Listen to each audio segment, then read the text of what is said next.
जब उपासक को भगवत कृपा से परमार्थ मार्ग में चलने का अवसर मिलता है, तो कल एक श्लोक बीच सत्संग में आया था, उसे पुनः दोहराते हैं। वाहे निरुद्धे मनसः प्रसन्नता, यह हमें बहुत प्राण प्रिय बात लगी है, इसलिए दोबारा इसको कह रहे हैं। बाहे निरुद्धे मनसः प्रसन्नता, मनः प्रसादे परमात्म दर्शनम, तस्मिन् सुदृष्टे भवबंधनाशो बहिर्निरोधा पदवी विमुक्ते। सैकड़ों बार कल से ये श्लोक बार बार चल रहा है। वाहे निरुद्धे मनसा प्रसन्नता, ये उपासक पकड़ क्यों नहीं पा रहा, पकड़ क्यों नहीं पा रहा, कितनी अमृतमयी बात है। एक प्रार्थना हम करना चाहते, सरल भाव से आप समझ लो इसका अर्थ, वो हमारी तरफ से प्रार्थना है। 1 महीने की केवल हमें समय दो, 1 महीने का। आप 1 महीने कोई इच्छा नहीं करेंगे, जैसी सामने परिस्थिति आए उसको भोग लो, इच्छा मत करना। 1 महीने का केवल समय दो। हम कोई साधन नहीं बता रहे हैं, इच्छा ही नहीं करनी। जहां इच्छा निकले उसे निरुद्धे रोक दो, बाहर जवान में ना आने पावे। खान पान देखना, सुनना, रहना, भोगना, व्यवस्था 1 महीने में मर थोड़ी जाओगे। 1 महीने का हम कोई संकल्प नहीं दे रहे, कोई कसम नहीं खवा रहे, प्रार्थना कर रहे हैं कि आज से 1 महीने हम कोई भी इच्छा व्यक्त नहीं करेंगे, न सद न असत, कोई भी इच्छा नहीं व्यक्त करेंगे। हृदय में आएगी तो वाहे निरुद्धे, वहीं रोक देंगे। बाहर की इच्छा बाहर, अंदर की इच्छा अंदर, व्यक्त नहीं करेंगे। बताओ, ये अपने घर का सत्संग होता है, ये केवल प्रवचन नहीं है, ये जीवन सुधार है और भगवत प्राप्ति के लिए है। 1 महीने की बात मांग रहे हैं। गृहस्थी में अगर ना कर पावे तो राधे राधे रटे, राधा राधा। लेकिन विरक्त जनों से प्रार्थना 1 महीने, केवल 30 दिन। जबान से आपकी इच्छा व्यक्त नहीं होनी चाहिए, 1 महीने बस। आप देखो कैसा आपको लगता है, जलन होगी पहले, वो बार बार व्यक्त नहीं करना, 1 महीने व्यक्त नहीं करना। परिपक्व अवस्था के प्राप्त महापुरुषों के हृदय में इच्छा ही नहीं प्रकट होती। जाहि न चाहिए कबहू कछु, तुम सन सहज सने, बसहु निरंतरता सुर शोराउर निज गे। 1 महीने, ये तो आजीवन की बात होती है महापुरुषों की। महाराज ये रख लो, कभी आपके काम में आएगा, कभी आपको जरूरत पड़ेगी, कभी आपको चाहिए ना। भैया नहीं, हम जरूरत मिटाने के लिए, चाह मिटाने के लिए, काम मिटाने के लिए आए हैं, बढ़ाने के लिए नहीं। आप रखो, जब जरूरत हो कि मेरा मालिक उस समय दे देगा। कभी आप तो उस समय जो अभी दे रहा है वो उस समय नहीं है क्या, हमारे लिए नई सृष्टि रच देगा। जो सृष्टि में नहीं होगा वो भी वो रच देगा, विश्वास करो। 1 महीने अभ्यास करके देखो, देखेंगे आप लोग, देख लो। इच्छा को होगी, इच्छा, हम ये नहीं करें कि इच्छा नहीं होनी चाहिए, इच्छा होगी पर आप व्यक्त नहीं करोगे। 1 महीने खेल खेल के देखो, गेम है। जीवन मुक्त महापुरुष की स्थिति होती है। देखो एक आपको कथा सुनाते हैं। श्रीमन माधवेंद्रपुरी जी महाराज बहुत बड़े महाभागवत भी हैं, चैतन्य महाप्रभु के चरित्र में आते हैं। ईश्वरपुरी जी के गुरु श्रीमन माधवेंद्रपुरी, ईश्वरपुरी जो महाप्रभु चैतन्य देव के प्रथम गुरुदेव थे, फिर संन्यास के गुरुदेव भारती जी महाराज के। तो श्रीमन माधवेंद्रपुरी जी महाराज जब क्षीर चोरा गोपीनाथ जी जो कहे जाते हैं, गोपीनाथ जी के दर्शन करने गए, तो वहां शयन के समय कुल्हड़ में बड़ा ही पवित्र और स्वाद युक्त खीर का भोग लगता था।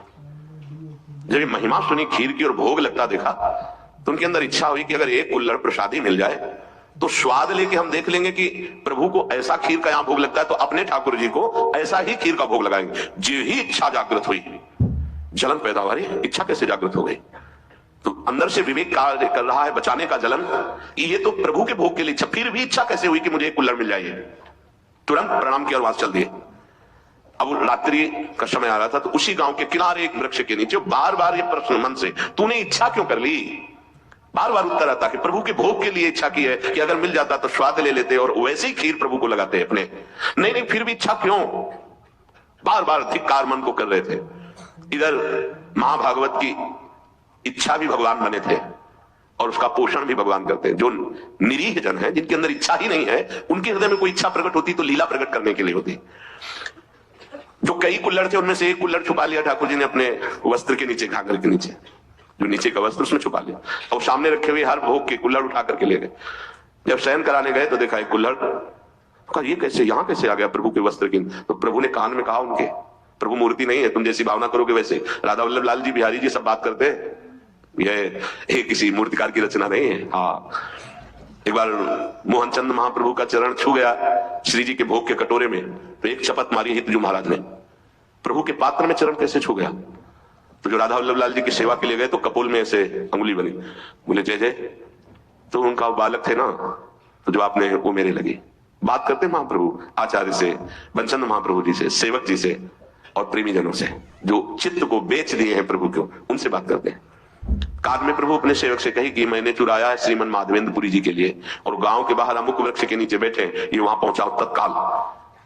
तो बैठे हुए भगवत स्मरण करते बीच बीच में धिक्कार दे रही थी, इच्छा कैसे जागृत हुई? श्रीमन माधवेंद्रपुरी किसका नाम है? उनका जी दास का नाम। ये गोपीनाथ प्रभु ने आपके लिए खीर का कुल्हड़, हाँ ऐसे नहीं, बड़ी अद्भुत लीला की, भोग लगाया तो एक कुल्हड़ चुरा लिया आपके लिए, और जब शयन कराने गए तब आदेश किया तो लाए। उस दिन से प्रभु का नाम चीर चोरा गोपीनाथ हो गया।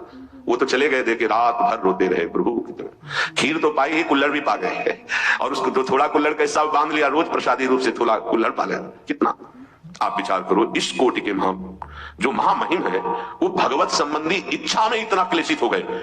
हम तो स्वयं भोग की इच्छा करते हैं। हम कौन से साधक हैं, कौन से महात्मा हैं, किस मार्ग के पति? जब सिद्धांत को समझो, यहाँ इच्छाओं का तो जाल लगा हुआ है, और परमार्थ का स्वरूप क्या है?